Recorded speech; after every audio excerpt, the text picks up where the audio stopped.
you and I have a lot more in common than you might think because I'm from California. I just came from a TV station in Minnesota, and now I'm in Texas covering the Cowboys in San Antonio. So I know a little bit about where you've lived and kind of what your journey has been like. So I want to start with how you made your decision to come to Dallas.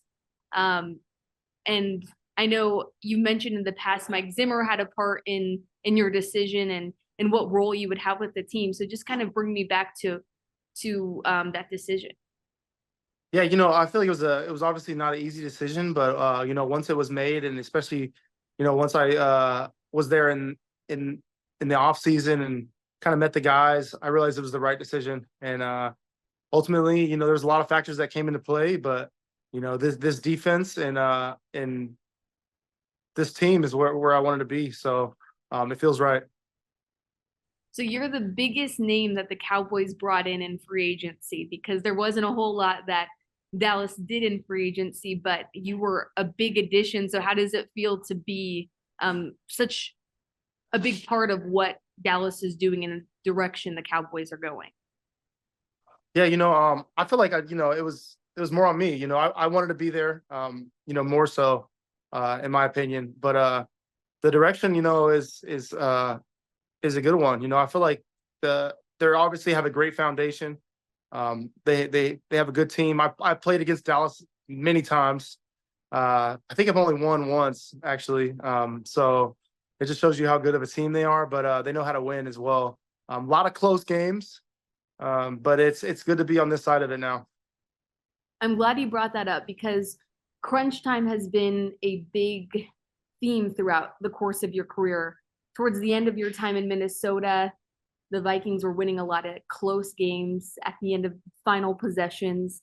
Then last year, when you were with the Chargers, Monday Night Football, you guys faced the Cowboys. We were there. We're the ABC affiliate in San Antonio. So we were there covering the game because the game was on our channel. And a pretty stunning ending with the Gilmore pick at the end of the game. And you were on the other side of it, obviously. But what was it like to be a part of that? And maybe what did you learn? What were your takeaways from that game? What do you remember? But also, what did you learn about how things go for the Cowboys? I mean, they had a lot of really key crunch time wins last year. Yeah, it's crucial. I feel like so many games in the NFL, especially this is my 10th year. So many games come down to those 2 minute situations, those end of half situations, those crunch time moments, and especially throughout my whole career playing against Dallas, they've done really well in those moments, which is a huge component to winning football games and being successful throughout the season is being able to win in those clutch moments. Absolutely. So you're coming to Dallas, where obviously the media attention on the Cowboys is next level.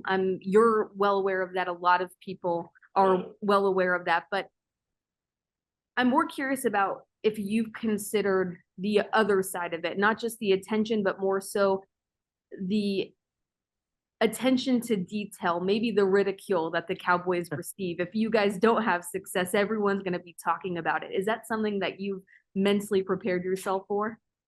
I feel like when you play a sport in the NFL, or you play professional sport or when you play, in the NFL, you're subject to a little bit of scrutiny here and there.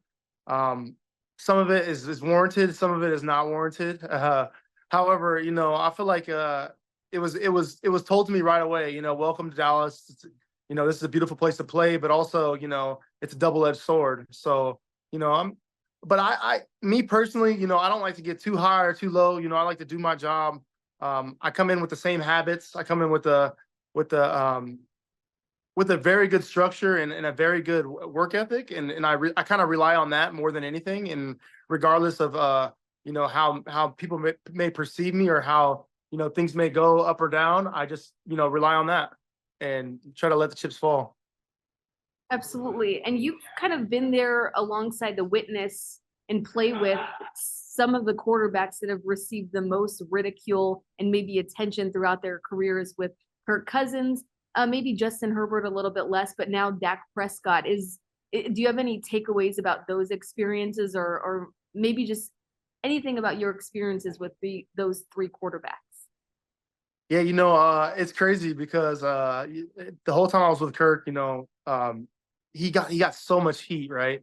Everybody always wanted me to say bad things about this guy, and um, at the end of the day, I was like, this is a good quarterback. I'll take him over a lot of people's favorite quarterbacks and things like that. And now that I'm with Dallas, I feel like Dak is kind of in that same boat, if not more so, because of the Dallas media attention, how we talked about. But going through spring and really practicing against him, him completing passes, against my coverage. I've also competed against him many times. He's very consistent, and I remember actually the one time that we did beat Dallas in Dallas when I was with Minnesota. Dak, I remember after I left that game, I was like, yeah, I have so much respect for him, and I'll never like buy the hype of the media again, because he handled his business that game, and as well as he handles his business every day. So I just, like you said, you rely on that kind of stuff. You ignore the outside noise, and the chips will always fall. You mentioned your coverage and the type of defense that you have now chosen to continue to play with under Mike Zimmer's defense. And I've heard you say before that this defense of Mike Zimmer, I know he's made changes, but suits the Cowboys very well. Why is that? Why do you think? I think the way that you said it was they don't know it yet, but this defense is going to be really good for the Cowboys. Can you expand more on that? Yeah, it's very complicated in the fact that you have to know your assignment, and it relies on everyone doing their job at a high level. However, once everybody kind of knows what they're doing and everybody is on the same page, it allows you to play fast and free, and it almost becomes more simple in that way. But you have to put the work in. You have to play as a team. It doesn't allow for people to just kind of be freelancers or individuals. You know what I mean? You have to really buy into the team aspect of it. And then once you buy into the team aspect of it, you have the individual success that you desire. But that's the hard part, is really believing in that. There's such a big change going into this year post Dan Quinn, and now with Mike Zimmer. I know everyone's going to be paying very closely to the Cowboys defense this year. Now you're going to be visiting the Alamo City tomorrow. Are you already here? Oh no, I head out in a few hours. Okay, awesome. So, what do you know about the Alamo City? Have you been in San Antonio before? Anything I you're looking actually forward have. to? I actually have. I played in the Alamo Bowl versus Kansas State. Tyler Lockett was going absolutely nuts, but we won. That was my last game as a Bruin, and it was a big win. And we finished it with a bang. So I'll never forget that moment. We did the whole Alamo tour and everything like that. Is it called the River Walk, or what is it? Is it the Yep, the River yeah, Walk. the River Walk? The River Walk. We did all that. But it was a lot of fun. That's awesome. So, yeah, I mean, San Antonio is considered to be to have the biggest Cowboys fan base outside of Dallas. So that's something just to note, because there's a lot of diehard Cowboys fans here. Okay, you brought up your college career. I grew up going to USC games. Of course, a rival, but can you just bring me back quickly to your college career and what it was like to go through the USC UCLA rivalry? Because it was one of the most defining experiences growing up in SoCal as a sports fan.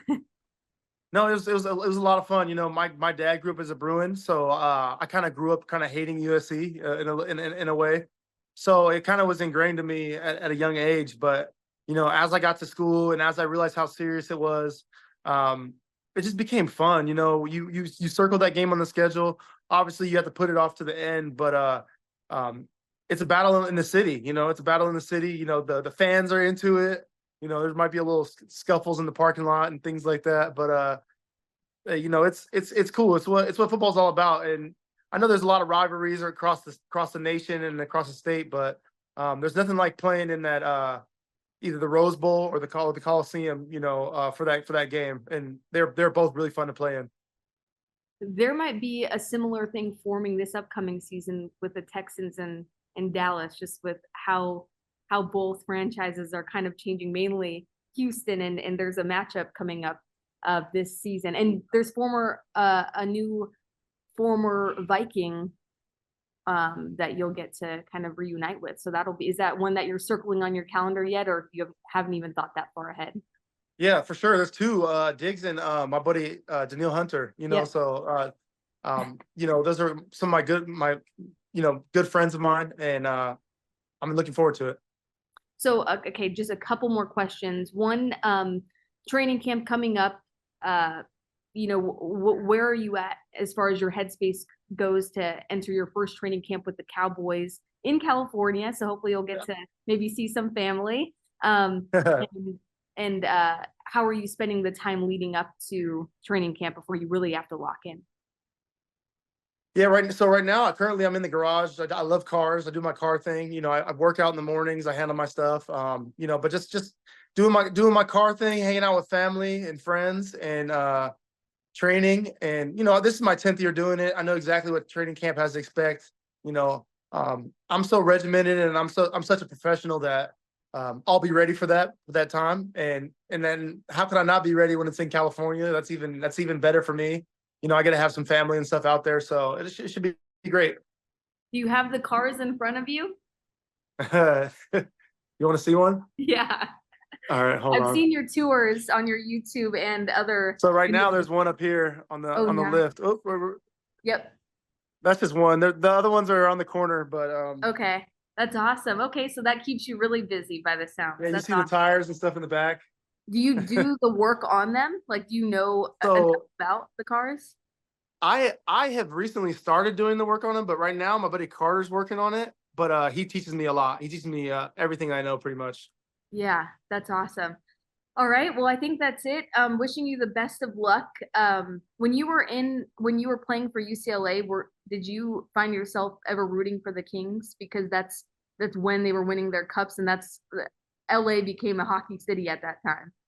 Yeah, absolutely. I went to some of the games as well, especially the what is it? I don't know. Is it the finals? What do you call it? The finals? Stanley Cup Finals. Stanley Cup Finals. There you go. Sorry, I'm not a hockey person, but my wife's father played for the Kings, so I'm kind of just built in fan. That's cool. Who's your wife's dad? His name's Russ Cordnell. Okay, that's cool. Awesome. Very cool. All right.